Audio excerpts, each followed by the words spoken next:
Chapter 42. When Jacob learned that there was grain in Egypt, he said to his sons, "Why do you just keep looking at each other?" He continued, "I have heard that there is grain in Egypt. Go down there and buy some for us, so that we may live and not die." Then 10 of Joseph's brothers went down to buy grain from Egypt. But Jacob did not send Benjamin, Joseph's brother, with the others, because he was afraid that harm might come to him. So Israel's sons were among those who went to buy grain, for the famine was in the land of Canaan also. Now Joseph was the governor of the land, the one who sold grain to all its people. So when Joseph's brothers arrived, they bowed down to him with their faces to the ground. As soon as Joseph saw his brothers, he recognized them, but he pretended to be a stranger and spoke harshly to them. "Where do you come from?" he asked. "From the land of Canaan," They replied. "to buy food." Although Joseph recognized his brothers, they did not recognize him. Then he remembered his dreams about them and said to them, "You are spies. You have come to see where our land is unprotected." "No, my lord," They answered. "your servants have come to buy food. We are all the sons of one man. Your servants are honest men, not spies." "No," He said to them. you have come to see where our land is unprotected." But they replied, "Your servants were 12 brothers, the sons of one man, who lives in the land of Canaan. The youngest is now with our father, and one is no more." Joseph said to them, "It is just as I told you. You are spies, and this is how you will be tested. As surely as Pharaoh lives, you will not leave this place unless your youngest brother comes here. Send one of your number to get your brother. The rest of you will be kept in prison, so that your words may be tested to see if you are telling the truth. If you are not, then as surely as Pharaoh lives, you are spies." and he put them all in custody for 3 days. On the 3rd day, Joseph said to them, "Do this, and you will live, for I fear God. If you are honest men, let one of your brothers stay here in prison, while the rest of you go and take grain back for your starving households. But you must bring your youngest brother to me, so that your words may be verified and that you may not die." This they proceeded to do. They said to one another, "Surely we are being punished because of our brother. We saw how distressed he was when he pleaded with us for his life, but we would not listen. That's why this distress has come upon us." Reuben replied, "Didn't I tell you not to sin against the boy? But you wouldn't listen. Now we must give an accounting for his blood." They did not realize that Joseph could understand them, since he was using an interpreter. He turned away from them and began to weep, but then turned back and spoke to them again. He had Simeon taken from them and bound before their eyes. Joseph gave orders to fill their bags with grain, to put each man's silver back in his sack, and to give them provisions for their journey. After this was done for them, they loaded their grain on their donkeys and left. At the place where they stopped for the night, one of them opened his sack to get feed for his donkey, and he saw his silver in the mouth of his sack. "My silver has been returned. He said to his brothers. Here it is in my sack." Their hearts sank, and they turned to each other trembling and said, "What is this that God has done to us?" When they came to their father Jacob in the land of Canaan, they told him all that had happened to them. They said, "The man who is lord over the land spoke harshly to us and treated us as though we were spying on the land. But we said to him, 'We are honest men. We are not spies. We were 12 brothers, sons of one father. One is no more, and the youngest is now with our father in Canaan.' Then the man who is lord over the land said to us, 'This is how I will know whether you are honest men. Leave one of your brothers here with me, and take food for your starving households and go. But bring your youngest brother to me, so I will know that you are not spies, but honest men. Then I will give your brother back to you, and you can trade in the land.'" As they were emptying their sacks, there in each man's sack was his pouch of silver. When they and their father saw the money pouches, they were frightened. Their father Jacob said to them, "You have deprived me of my children. Joseph is no more, and Simeon is no more, and now you want to take Benjamin. Everything is against me." Then Reuben said to his father, "You may put both of my sons to death if I do not bring him back to you. Entrust him to my care, and I will bring him back." But Jacob said, "My son will not go down there with you. His brother is dead, and he is the only one left. If harm comes to him on the journey you are taking, you will bring my gray head down to the grave in sorrow." Chapter 43. Now the famine was still severe in the land. So when they had eaten all the grain they had brought from Egypt, their father said to them, "Go back and buy us a little more food." But Judah said to him, The man warned us solemnly, "You will not see my face again unless your brother is with you. If you will send our brother along with us, we will go down and buy food for you. But if you will not send him, we will not go down, because the man said to us, 'You will not see my face again unless your brother is with you.'" Israel asked, "Why did you bring this trouble on me by telling the man you had another brother?" They replied, The man questioned us closely about ourselves and our family. "Is your father still living?" he asked us. "Do you have another brother?" We simply answered his questions. How were we to know he would say, "Bring your brother down here"? Then Judah said to Israel his father, "Send the boy along with me, and we will go at once, so that we and you and our children may live and not die. I myself will guarantee his safety. You can hold me personally responsible for him.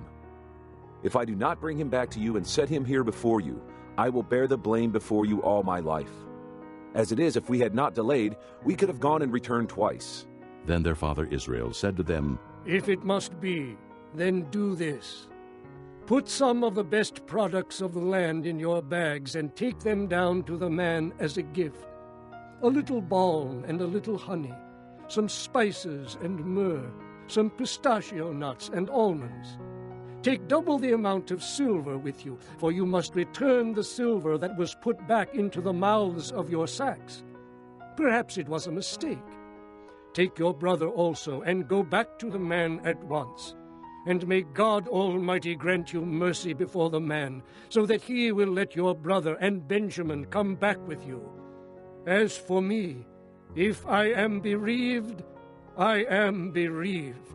So the men took the gifts and doubled the amount of silver, and Benjamin also. They hurried down to Egypt and presented themselves to Joseph. When Joseph saw Benjamin with them, he said to the steward of his house, "Take these men to my house, slaughter an animal and prepare dinner.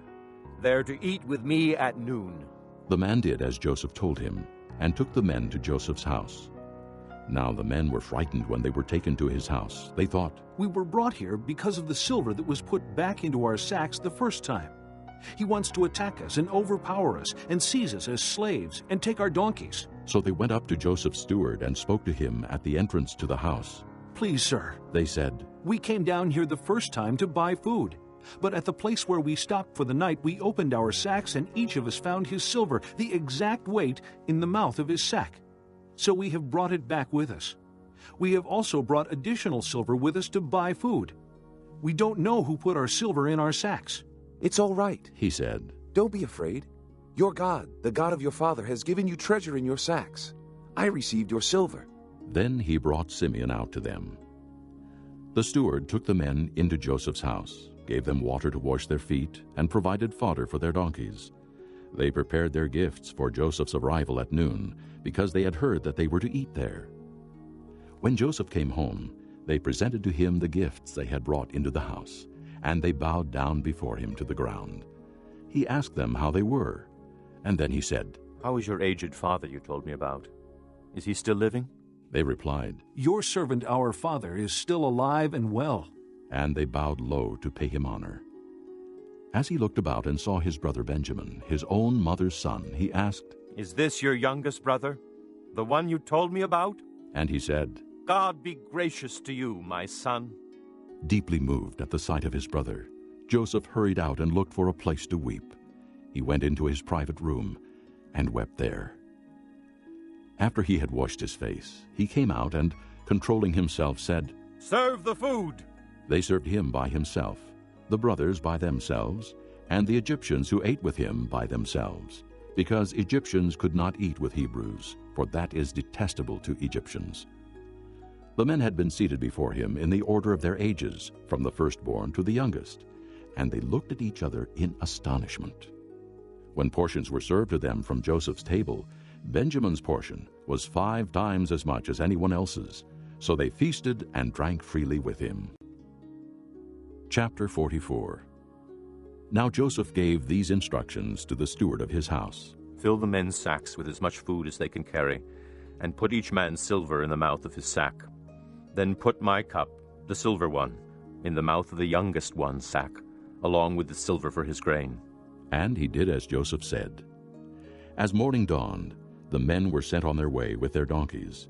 They had not gone far from the city, when Joseph said to his steward, Go after those men at once. And when you catch up with them, say to them, Why have you repaid good with evil?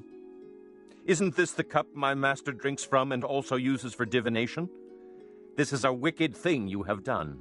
When he caught up with them, he repeated these words to them.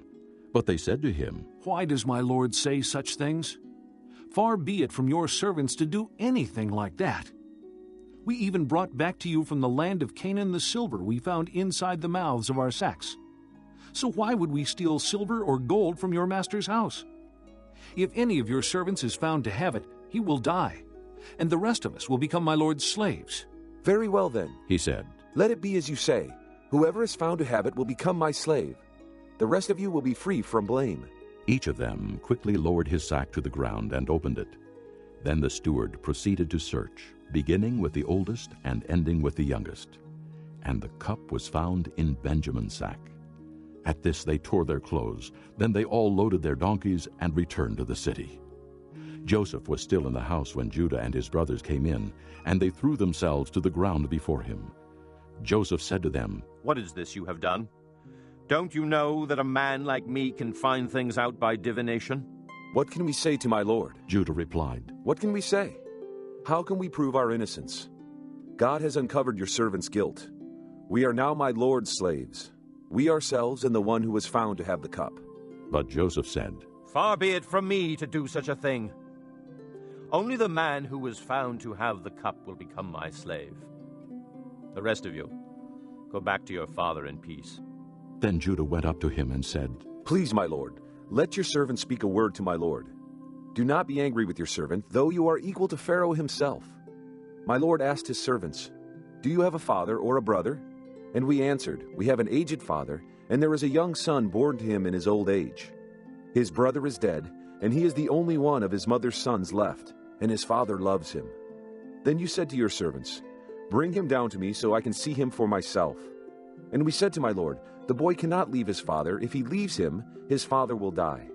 But you told your servants, Unless your youngest brother comes down with you, you will not see my face again. When we went back to your servant my father, we told him what my lord had said. Then our father said, Go back and buy a little more food. But we said, We cannot go down. Only if our youngest brother is with us will we go. We cannot see the man's face unless our youngest brother is with us. Your servant my father said to us, You know that my wife bore me 2 sons. One of them went away from me, and I said, He has surely been torn to pieces, and I have not seen him since. If you take this one from me too, and harm comes to him, you will bring my gray head down to the grave in misery. So now if the boy is not with us when I go back to your servant my father, and if my father, whose life is closely bound up with the boy's life, sees that the boy isn't there, he will die. Your servants will bring the gray head of our father down to the grave in sorrow. Your servant guaranteed the boy's safety to my father. I said, If I do not bring him back to you, I will bear the blame before you, my father, all my life. Now then, please let your servant remain here as my lord's slave in place of the boy, and let the boy return with his brothers. How can I go back to my father if the boy is not with me? No, do not let me see the misery that would come upon my father. Chapter 45. Then Joseph could no longer control himself before all his attendants, and he cried out, Have everyone leave my presence! So there was no one with Joseph when he made himself known to his brothers. And he wept so loudly that the Egyptians heard him, and Pharaoh's household heard about it. Joseph said to his brothers, I am Joseph. Is my father still living? But his brothers were not able to answer him, because they were terrified at his presence. Then Joseph said to his brothers, Come close to me. When they had done so, he said, I am your brother Joseph, the one you sold into Egypt. And now, do not be distressed, and do not be angry with yourselves for selling me here, because it was to save lives that God sent me ahead of you. For 2 years now there has been famine in the land, and for the next 5 years there will not be plowing and reaping. But God sent me ahead of you to preserve for you a remnant on earth and to save your lives by a great deliverance. So then, it was not you who sent me here, but God. He made me father to Pharaoh, lord of his entire household and ruler of all Egypt. Now, hurry back to my father and say to him, 'This is what your son Joseph says. God has made me lord of all Egypt. Come down to me, don't delay. You shall live in the region of Goshen and be near me, you, your children and grandchildren, your flocks and herds, and all you have. I will provide for you there, because 5 years of famine are still to come. Otherwise you and your household and all who belong to you will become destitute. You can see for yourselves, and so can my brother Benjamin, that it is really I who am speaking to you. Tell my father about all the honor accorded me in Egypt, and about everything you have seen, and bring my father down here quickly.' Then he threw his arms around his brother Benjamin and wept. And Benjamin embraced him weeping, and he kissed all his brothers and wept over them. Afterward, his brothers talked with him. When the news reached Pharaoh's palace that Joseph's brothers had come, Pharaoh and all his officials were pleased. Pharaoh said to Joseph, 'Tell your brothers, do this. Load your animals and return to the land of Canaan, and bring your father and your families back to me. I will give you the best of the land of Egypt, and you can enjoy the fat of the land.' You are also directed to tell them, 'Do this. Take some carts from Egypt for your children and your wives, and get your father and come. Never mind about your belongings, because the best of all Egypt will be yours.' So the sons of Israel did this. Joseph gave them carts, as Pharaoh had commanded, and he also gave them provisions for their journey. To each of them he gave new clothing, but to Benjamin he gave 300 shekels of silver and 5 sets of clothes. And this is what he sent to his father: 10 donkeys loaded with the best things of Egypt, and 10 female donkeys loaded with grain and bread and other provisions for his journey. Then he sent his brothers away, and as they were leaving, he said to them, 'Don't quarrel on the way.' So they went up out of Egypt and came to their father Jacob in the land of Canaan. They told him, 'Joseph is alive. In fact, he is ruler of all Egypt.' Jacob was stunned. He did not believe them. But when they told him everything Joseph had said to them, and when he saw the carts Joseph had sent to carry him back, the spirit of their father Jacob revived. And Israel said, 'I am convinced. My son Joseph is still alive. I will go and see him before I die.'